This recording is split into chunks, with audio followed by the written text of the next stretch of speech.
Welcome back to the sweatshop. In today's video, we're going to be working on this 2006 Mazda 6 with a 3-liter V6.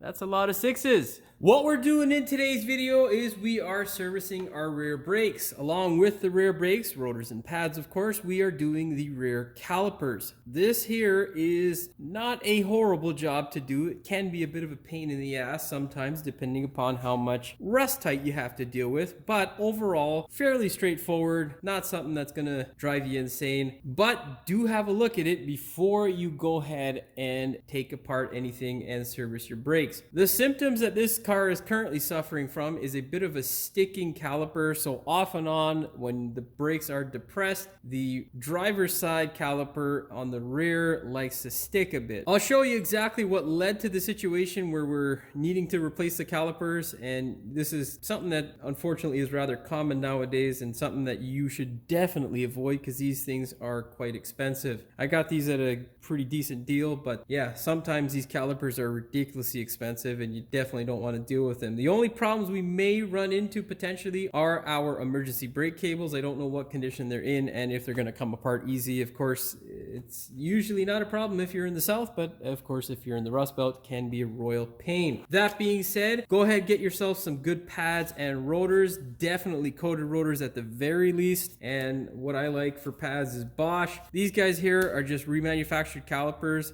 I haven't used this particular brand before. It is, well, quite a big supplier worldwide. And yeah, I haven't had any issues yet with them. So yeah, get yourself some decent calipers because you don't want to be replacing these things over and over. It's not fun. That being said, it's not going to be an in-depth video because I'm not obviously having to go ahead and take all this apart and service the caliper bracket. Everything's already lubricated, so there's not much for me to do in terms of the caliper itself. I will be showing you how to install the caliper, and well, we'll talk you through how to bleed it as well, and I will show you, of course, what it is we usually do with a brake job. First things first, if you are going to be doing this, do not crawl underneath your car without jack stands in place. That is a stupid thing to do, of course. Yeah, there's nothing else I gotta say there. Just don't do it. It's just dumb. Of course, before we get started with today's video, do me a big favor, hit that subscribe button as well as the notification bell so you never miss any of my new videos. Now, let's put this thing up in the air.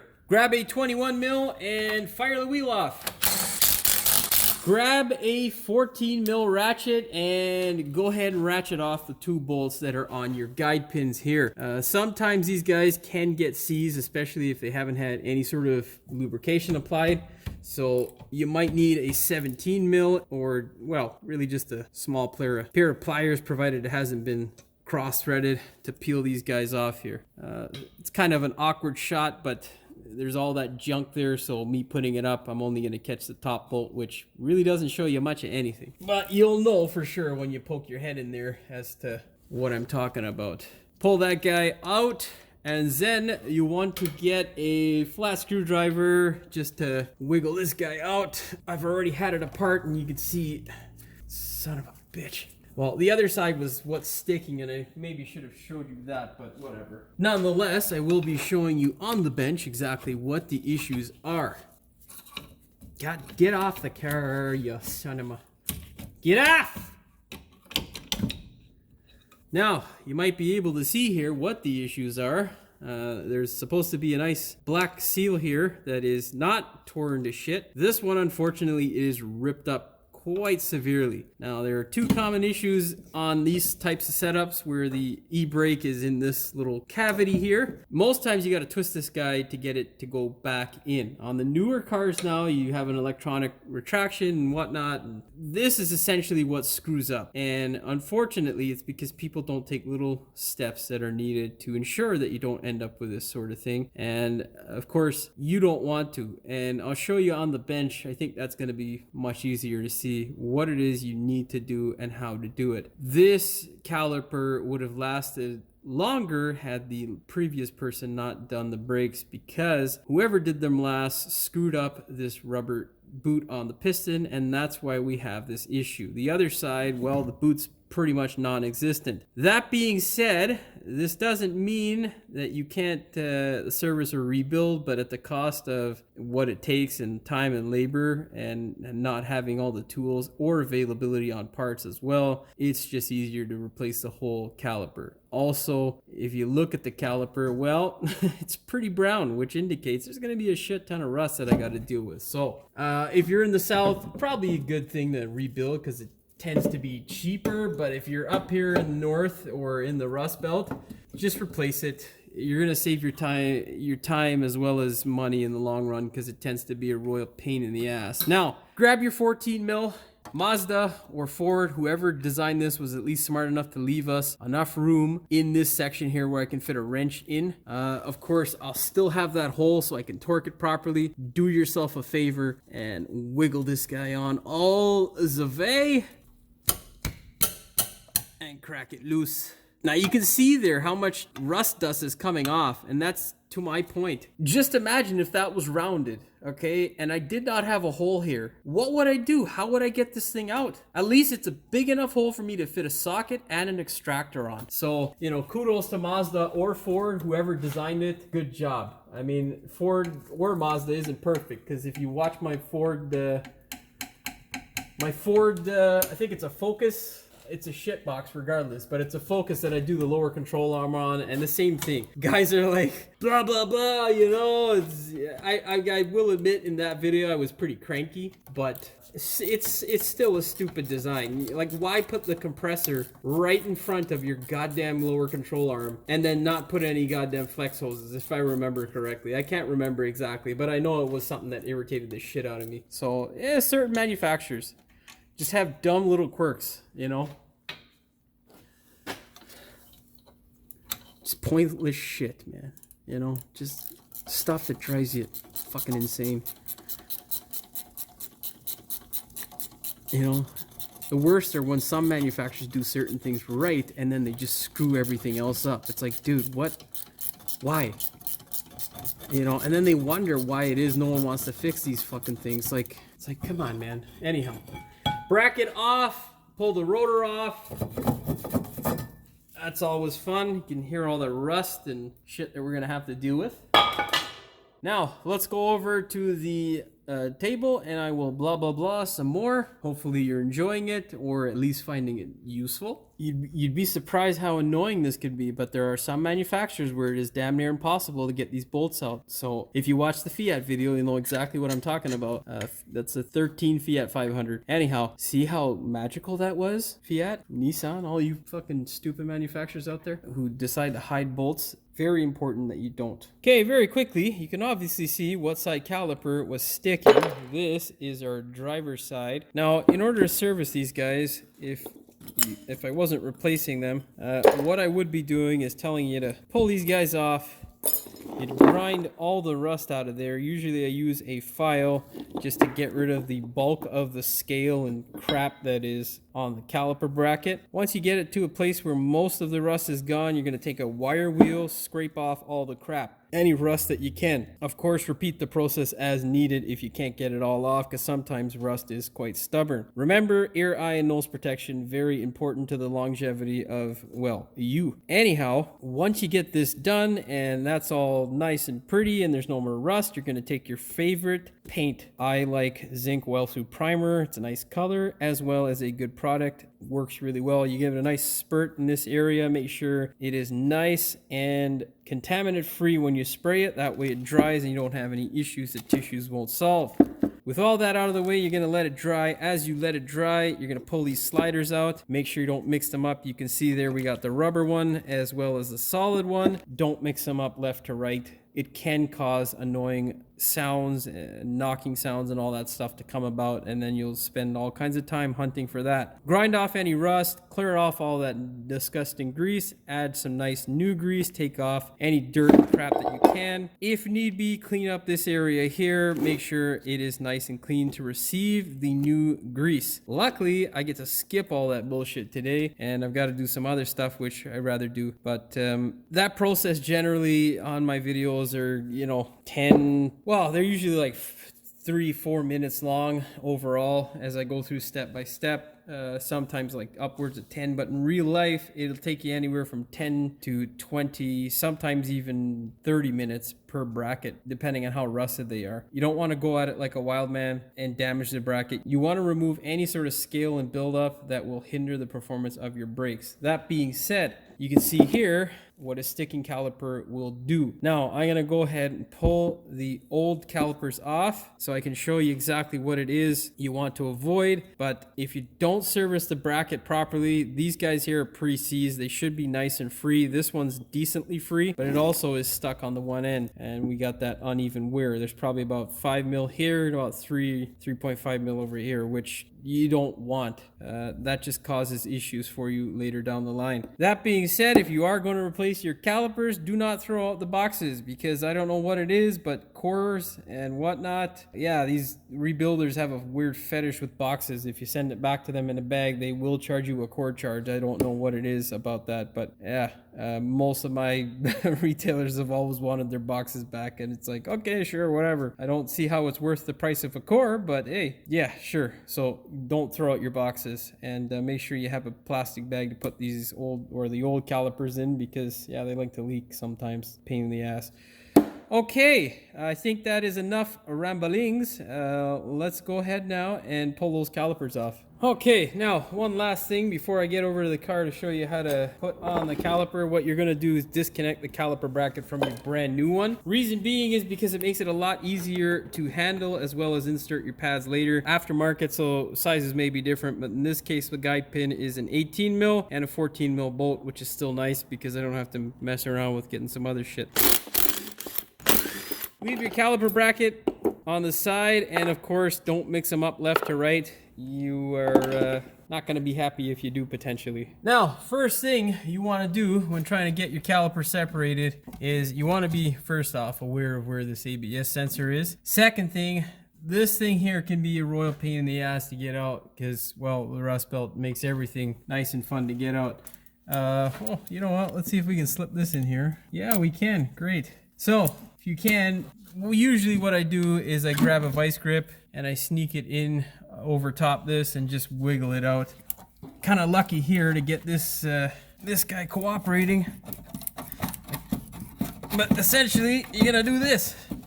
All right, what I meant by cooperating is I could slip my needle nose in there without having a headache. Now the next thing to do is to grab this guy here, and you're going to, well, first things first, if this guy seized, as long as you can move it a bit, you're okay, and you don't have to touch this 14 mil that's down here. So that guy right there. Basically, you're gonna clamp this fella here, and you're going to make sure that the emergency brake functions. As you can see, it does. The second thing we need to do is free this guy up. Best way I find to do that is simply taking a hammer and just tapping it gently on the steel portion in the back. What you want to see and what you're looking for is dust. If there is no dust falling off and you don't see it starting to move, you might have to take it apart because obviously you don't want to damage it. Now let's make sure our stupid ABS thing isn't in the way. Let's give it a tap.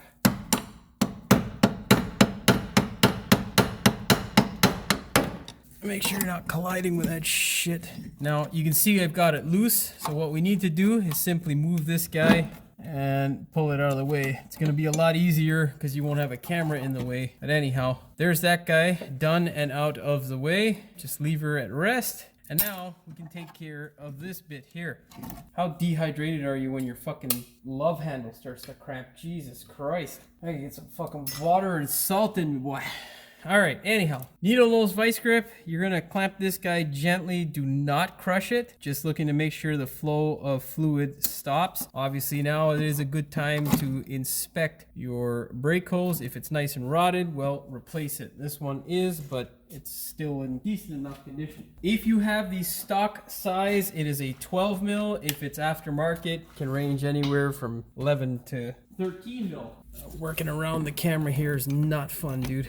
Anyhow, gun that guy off. Put a bucket underneath, of course, to make sure you catch any fluid.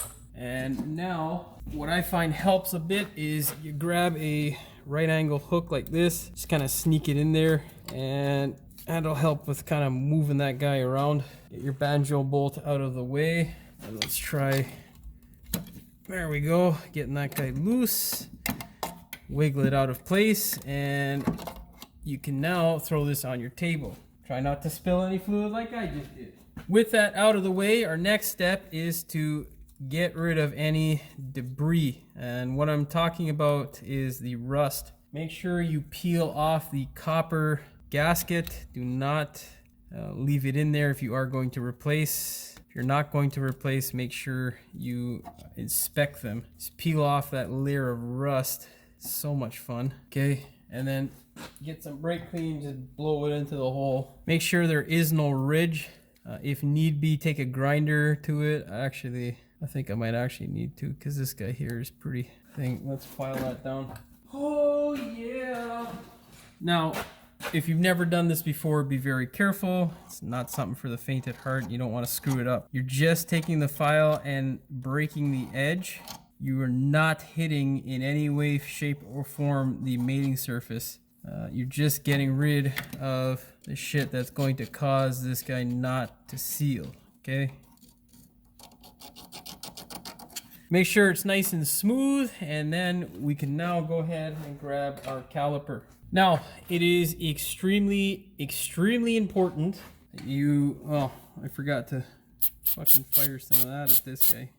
Obviously, make sure you get any debris that you may have got into the hole out of there with some brake clean. Now, very, very important. You can see here we have a nice flat surface. It is integral if you are replacing them to make sure, of course I do recommend replacing them, make sure that these here are free of any sort of creasing or defects. A lot of times these things can get damaged during shipping and you'll end up with a leak. Now, this is a pressed item, so there's a round side and a flat side. I put the flat side on the brand new edge, so on the bolt and then on the caliper. Over here, we're gonna leave the round side to collide with our wonderful brake holes. Now, what you wanna do is get the appropriate socket for your banjo bolt, slide this guy into place, try to get absolutely no debris into your caliper or anywhere on your banjo bolt. Thread this guy in by hand. This is so much fucking harder with the camera there, man. Jesus. But I gotta do it for you guys there on YouTube so that you can see how much of a pain in the ass it is for mechanics and what we go through. Anyhow, once you get it slid into place properly, line up your bolt and all that fun stuff, or your hose, sorry, and just thread it in by hand. Then you're gonna get your gun.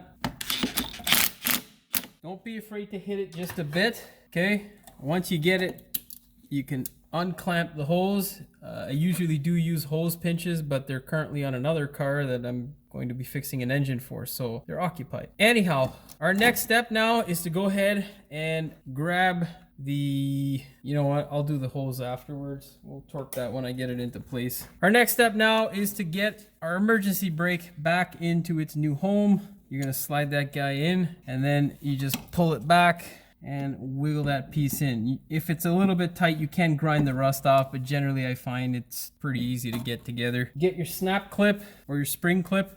Make sure this guy is in properly. And there we go. Make sure both ends fit and slide into that little slot there on the hose. Then you're gonna get a hammer and do the tap, tap, tap. Where's my hammer? Son of a bitch. Oh, it's just buried under all my tools. And now do the tap, tap, tap, tap, tap, tap, tap, tap, tap.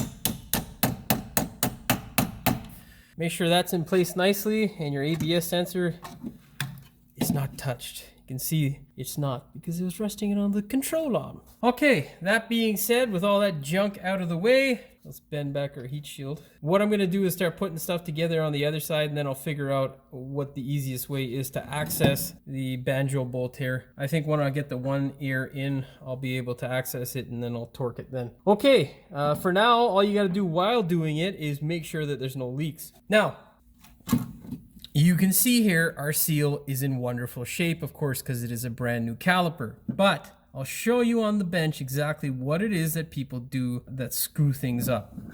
The biggest mistake that people make is when they start to twist this piston in, they will continue rotating and not look at what's happening with the seal. And as you rotate, the seal twists and it will tear because you start to develop a little bit of rust in this area here. This is where the original seal will sit, that little groove there. Kind of hard to see because of all the rust, but that groove there is where your wonderful seal is supposed to sit. What happens is no one pays attention to that, and you tear up the seal, you do the brake service, you send the customer on their way, or you think you've done a good job, you're driving along, and then the next time, or during that brake service interval, you basically end up with a sticking caliper or shit that this customer had to experience because of the lack of confidence that someone had in the past. It's a simple mistake to make and something that can be, overlooked quite easily, but it's not something that's going to leave your bank account intact. Calipers are quite expensive, and if you've been living on the planet over the last 2-3 years, everything has taken a enormous hike for really no reason in a lot of instances, but no reason other than greed. But you don't want to be a victim to stupidity and then get taken advantage of by greed. Make sure you take the necessary precautions. Where the fuck is my right angle pick, dude? Okay, well, let's fucking pause it. I can't find this shit, son of a bitch. All right, 10 minutes later, we have our pick in hand. Now, the best thing to do is to separate the seal from the piston. You're going to grab a 90-degree pick as thin as possible, and you're going to simply work it in to this area of the piston, trying to get away as much rust as possible. It may be hard to see on camera, but it is falling out, and that's exactly what you want to happen. Then what you want to do is lift up the seal like so, but be very careful because it is very, very easy to puncture the seal, which will also lead, it'll lead to that. So once you get all that done, you can spin this piston, and if the seal does not want to easily move along the piston as you rotate, take a little bit of WD-40 and like a dab. You take just a little bit, you put it on the edge of your screwdriver, and you just tap it in, and it will spread. 2-3 dabs. You don't want to put too much in there because WD-40 can also promote rust, and you don't want any contaminants in between the piston and the seal. I've never had one that hasn't worked unless it was completely rotted to shit, and I've never had one of those, to be honest. This is probably the worst looking one, and that thing's, you can see what condition it's in. If you take the necessary steps, you're not going to have any issues and you'll be okay. Remember, if it looks like this, not the end of the world, but ideally you'd like your piston to look like that because that means it's making a seal and it's going to function for a long time to come. Hopefully you understand exactly what I'm talking about and that you don't have any issues that tissues won't solve. Now, let's walk back over to the car and start slamming these guys in. Actually, no. We got some more shit to talk about on the bench because these fucking guys didn't grease nothing. All right, with all that caliper talk out of the way, it's now time for some caliper bracket talk. Of course, let's take this bullshit and dump it back into the boxes. With the caliper brackets, 2 things. Make sure these clips are in properly. You can see this guy here isn't. It's wiggling around. What we're gonna need to do to fix this is simply take a long flat screwdriver and push the clip into place. I know what you're thinking, right? You pay for a goddamn caliper, you think these guys would do the job properly, right? Yeah, no. You're talking about some guy who's probably paid minimum wage to rebuild these fucking things in an offshore land. I don't even know if they have minimum wage in offshore lands, but anyhow. Point is, make sure you recheck everything on your own. You can see there now, our clip is sitting nicely. This is the area that we're looking at. These kind of clips are kind of annoying. Don't like them very much because the spring it's annoying. It gets in the way of servicing it. Nonetheless, we've got to get a shit ton of grease in there. Not so much that it ends up on our rotor, and not too little that our brakes end up dry. Make sure you stick your brush in there, lather it up nicely, get some on the top of the spring there. Do the same for all 4 corners of your caliper bracket and all of your caliper brackets. Don't just do one side and weird stuff like that. These guys here will definitely have grease, but again, who knows how much grease and all that. My advice is to always peel it back. You don't need to lather up the shaft. but at the very least, put some on this end here. Like you can see there, it's dry, right? So we don't want that thing to rot, so lather it up with some grease. That way you know the next time there'll be minimal rust and you won't have any issues. This guy's damn tight. Just give her a little bit, make sure you get it in there. If you get it on the boot, not the end of the world.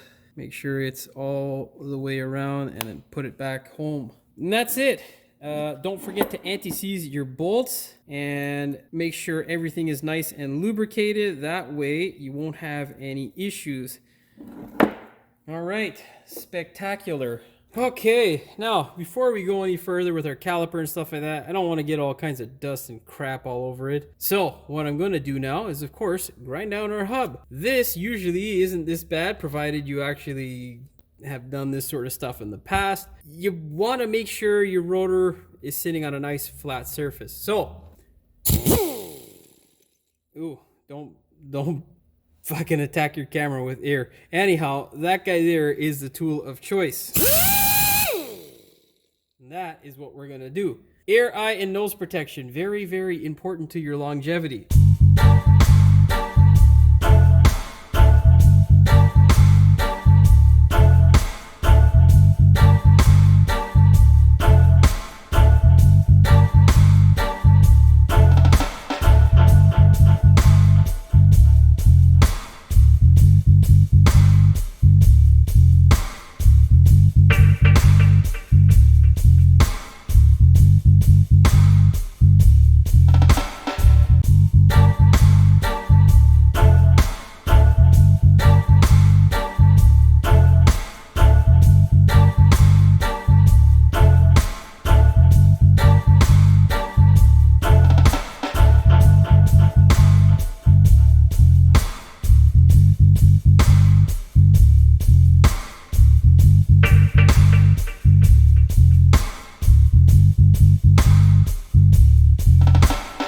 And there you go.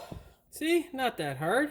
Two things you want to do is make sure you lather it up nice and thick around this area, but you can see there I have a bristle. You don't want the bristle on the flat surface there because, well, these things, they're pretty tough and they will cause a bit of a wobble. Once you get it to this condition, you can go ahead and put your rotor back on. I'm not going to because, as you can see, well, we're missing the two bolts that hold the rotor in nice and secure. Unfortunately, I don't have any of the correct size and there's no way I can get them right now because everyone's closed. Anyhow, we gotta move forward and it's not the end of the world. So yeah, if you are going to torque those two bolts that hold the rotor, the torque spec is 9.8 foot-pounds or 14.7 newton meters. So 10 and 15 newton meters. 10 foot-pounds or 15 newton meters. One or the other. You choose. That being said, I am going to go ahead now and do the other side and I shall be back. All right, go ahead, move your caliper out of the way. You're just gonna put it off in the distance. Grab your rotor, make sure you line it up as per the holes.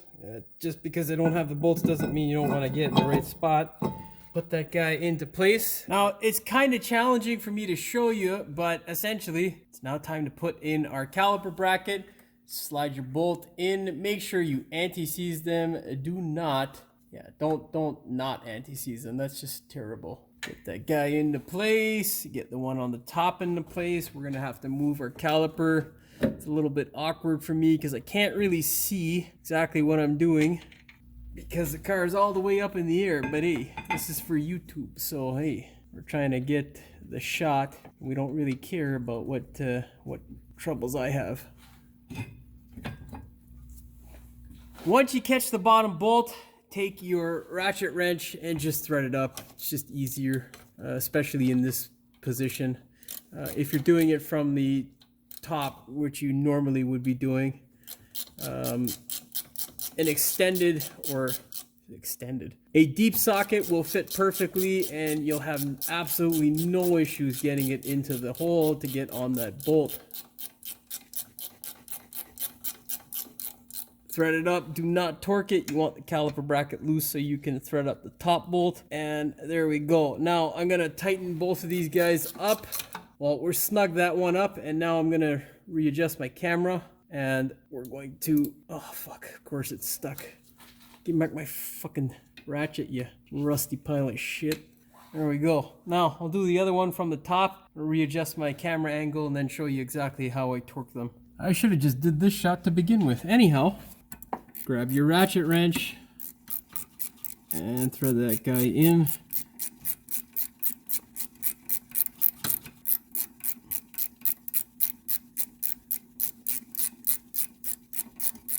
Grab your torque wrench, set it to 49 foot-pounds or 66 Newton meters.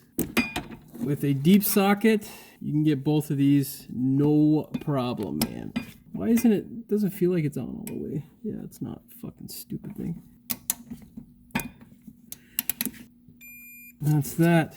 Okay, now get our pads and slide them in. Can't really show you the back pad, but essentially it's the same as most others. Go in at a 45 and push towards the caliper bracket as well as the rotor. It's much easier to see on the outside here. You're gonna slide it in between these two little tabs there, push down and towards the rotor, and you're good to go. With your pads in place now, we're gonna run up this bottom bolt on the one slider there, and then we'll take care of that wonderful hose. So just catch this guy. All right. Don't lose the bolt. Thread it up by hand. Now, what you gotta do is get yourself a hammer and the appropriate socket for this banjo bolt here. You're gonna set your torque wrench to 21 foot-pounds or 29 Newton meters. You're gonna go in there with the torque wrench, of course, and torque this guy here. With it torqued, you're going to now take a hammer and you're gonna smash the head of the bolt. Make sure you get it dead on. Okay, so we're gonna smash it right here. Don't go at it like a wild man, but you want to create some crush in those washers. Now, I'm gonna do this again because there was so much debris and crap on the banjo hose itself.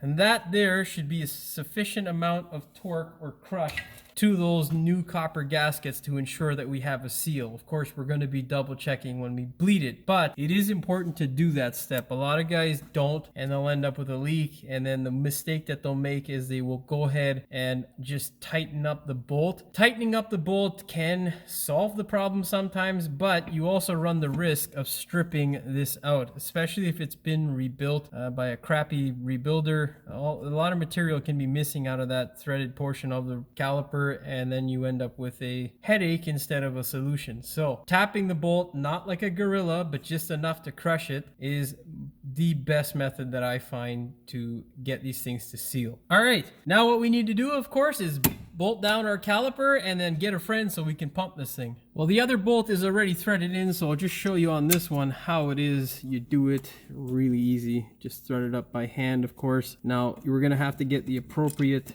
Oh, why aren't you threading in anymore? It doesn't feel right. Looks like some of that Loctite is in the way. Yeah, I was right. Okay. Once you get it to catch, like so, you're just gonna thread it up by hand. Pretty damn straightforward, you know, nothing special. The guide pin is a 18 mil, in case you're wondering, for this aftermarket caliper. Yours is probably going to be a 17 or 18, sometimes a 19, but yeah, you just never know with the aftermarket world. They just put on whatever. It would be nice if they gave you what the stock piece was, but hey, whatever, you know, you just can't have everything, I guess. Just hand tight to the point where the guide pin is not rotating at the same time as your bolt. Set your torque wrench to 23 foot-pounds or 31 Newton meters. All right, that's fun. Just watch that ABS wire as you're doing the bottom bolt. Just twist it up. You know what? I will realign the camera. Yeah, this guy here, you got to make sure it's out of the way when you're torquing, because it can be a pain in the arse. If you run into a situation where the guide pin is still moving, just grab the 18 mil and make sure it doesn't move while torquing it. And that's it. We are good to go. What you're going to need to do, of course, to bleed your brakes is two things. Figure out the appropriate size. Sometimes they are 3/8. Most times now they're metric sizes. It's usually a 10 millimeter that you'll need. Just get any wrench, get yourself a tube and a bucket. That way the fluid doesn't piss all over the place and you can just drain it through this tube into a bucket. You're going to need a friend as well to pump those brakes. Usually what I do is get the person to pump it 3 times, hold the brake pedal down, and then I open up the valve, let it go to the floor, and you repeat that process until you don't see any more bubbles. Okay, go ahead, Diego. And then you just open up the valve, and there you see how much fluid's coming out. I have done this already on this side, and there is no more air, but it's pretty clear to see when you have air bubbles coming out through the pipe. Go ahead one more time. Now you can see on camera the actuation is a bit stronger. The reason being, of course, is because there's more pressure and there's no air in this line. Now we're gonna go ahead, break it again, break the valve open and let it push that fluid out. Okay, hold it.